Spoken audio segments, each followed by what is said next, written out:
So, you've likely heard that focusing at the hyperfocal distance is the way to get sharp images in your landscape photos. But you might be left wondering, well, how the heck do you actually measure that hyperfocal distance anyway? And so, in this video, I'm going to teach you 5 different ways of measuring the hyperfocal distance. So, stay tuned.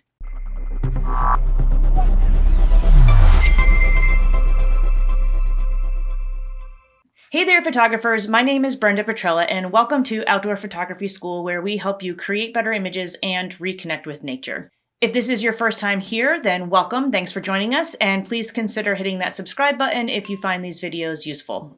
My most popular photography tutorial video so far on this channel is the one where I explained what the hyperfocal distance is and how to use it in your landscape photography. But many of you had the same question, which is, well, how do you actually physically measure that distance so that you know where it is in your scene, so you know that that's the point at which to focus? And it's a great question with a lot of different possible answers. And so in this video, I'm going to teach you 5 different methods, and I'm going to go over the pros and cons of each method. So if you're new to the subject of hyperfocal distance, then I suggest checking out my other video first, where I define it and talk about when to use it and how to use it, and then come back over to this one. As a brief refresher, the hyperfocal distance is the distance that you focus at in your scene in order to maximize your depth of field or get the majority of your scene acceptably sharp.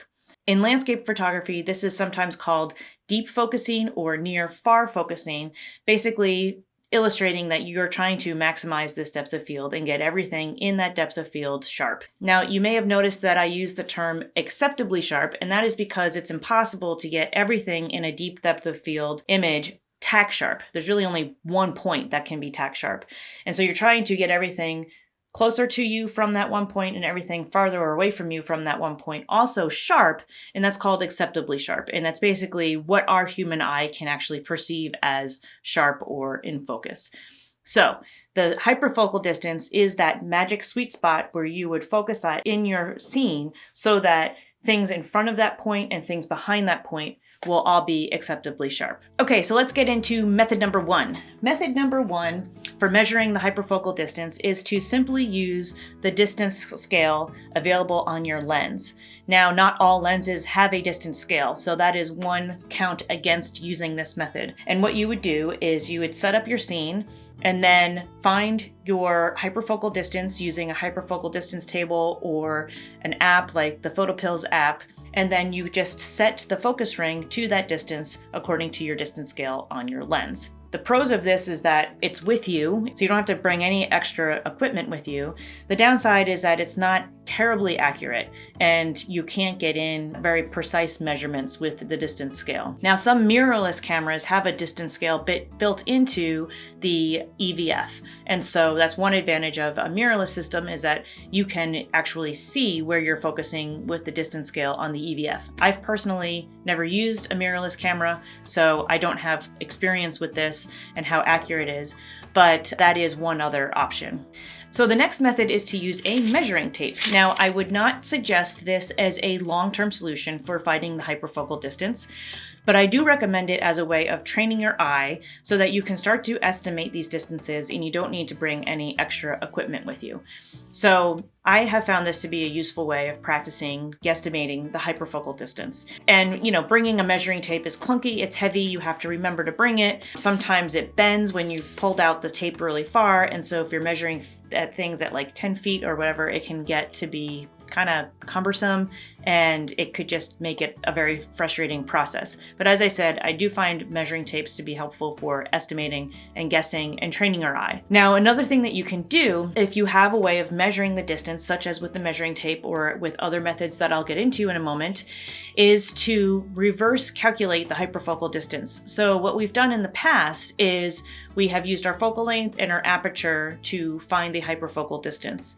But what you could do instead is take your composition at your set focal length, find the foreground element that you want to be acceptably sharp and in the composition, measure the distance to that foreground element. So say you have a rock that you want as your sort of anchor point in your composition, and you want that rock to be in focus with the rest of the scene. So you can measure the distance to the rock. Let's assume the rock is, say, 2 feet away.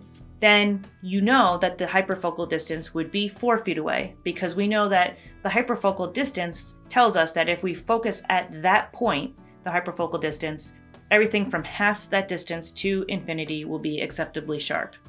So if your foreground element is 2 feet away, you know then by doubling that distance to 4 feet, that's the hyperfocal distance. At that point, you can take the hyperfocal distance and your focal length that you're using in your composition, refer to a hyperfocal distance table, and find the aperture that you should use in order to have the correct depth of field for the image you have in mind. Okay, so the third method is to not bring any equipment and actually just use your own body measurements as a way of measuring the hyperfocal distance. So we all have a stride that's sort of specific to us. So what you could do is lay down a measuring tape and walk along it and note where your stride falls along that measuring tape. For instance, for me, my stride is about 1.5 feet to 2 feet apart. So you just practice that and see what is your stride. Is it 1 foot? Is it 2 feet? Is it 2.5 feet? And then you know that if you take 2 strides, it's about 5 feet away or whatever. The other thing you could do is to use your arm span. If you know your height, you probably know what your arm span is from fingertip to fingertip, and or you can have somebody measure that for you. I'm a whopping 5'2", and so I know that my arm span is about 5 feet, and so I could measure based on my arm span, guesstimate how far away my nearest foreground element is. So like the measuring tape, you can use this method to guesstimate how far away the hyperfocal distance is and then use that to set your aperture. The downsides of this method is that it's not that accurate. Our strides may change depending on the terrain that we're walking on, and you're kind of guesstimating when you're using your body measurements to measure the hyperfocal distance. The other downside is that it's not always feasible to walk into your scene. Either you're not permitted to do that because, say, it's a terrain or it's alpine plants or something that you are not allowed to step on, or it could just ruin the photo. You might be stepping on sand or snow or mud or a stream that you can't step into or whatever. So there are reasons why you can't, step in front of your camera and use your body to measure the hyperfocal distance. So the fourth method is to use an app on your phone. So I like to use the Photopills app, and the reason I like the Photopills app is because it has a built-in augmented reality feature into its hyperfocal distance table.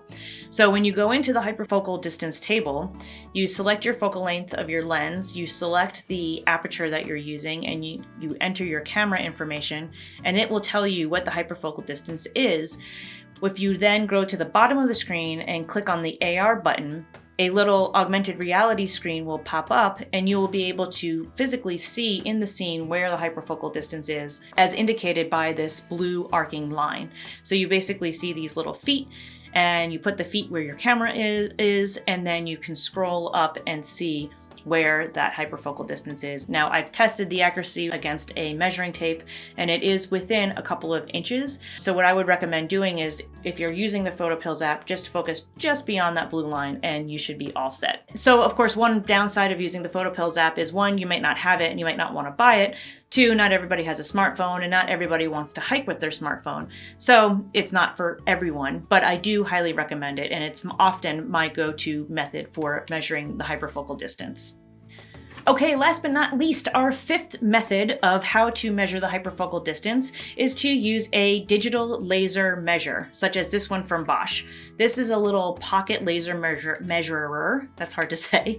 It fits in your pocket. It's very lightweight. It's only about 0.2 pounds. This has a distance range of 6 inches out to 65 feet. You really don't need to go with a more expensive model that measures into the hundreds of feet, because you would never need to use the hyperfocal distance at that distance. So really you're using this in the 1 foot to 15 foot range, where the hyperfocal distance would be most relevant. So all you have to do is put this on top of your camera, basically hold it where you think your sensor is, press the button into the scene, point the laser at different objects in your scene, and this will read out how far away those distances are. You find one that's at your hyperfocal distance, and that's what you focus on in your scene. Very straightforward, very easy to do. This has an accuracy of 1/8 of an inch, so it's very precise. The downsides of it, of course, is you could forget it. It's another thing to pack, and it does require 2 AAA batteries, so the batteries could run out. So you might want to rely on one of the other methods if you go with this route, just in case you're in a pinch and you need to find a different method of measuring the hyperfocal distance. Obviously, it should go without saying, do not point the laser in your own eye or anyone else's eye, whether it's a human or an animal, because it could definitely lead to eye damage. It's a class 2 laser, so please be safe. So which method is the best method for measuring the hyperfocal distance? Well, that's really up to you. Personally, I like to use the Photopills app because of the augmented reality, and I almost always have my phone with me, or I also like to bring along this little laser device because it is kind of cool and handy to have and very precise.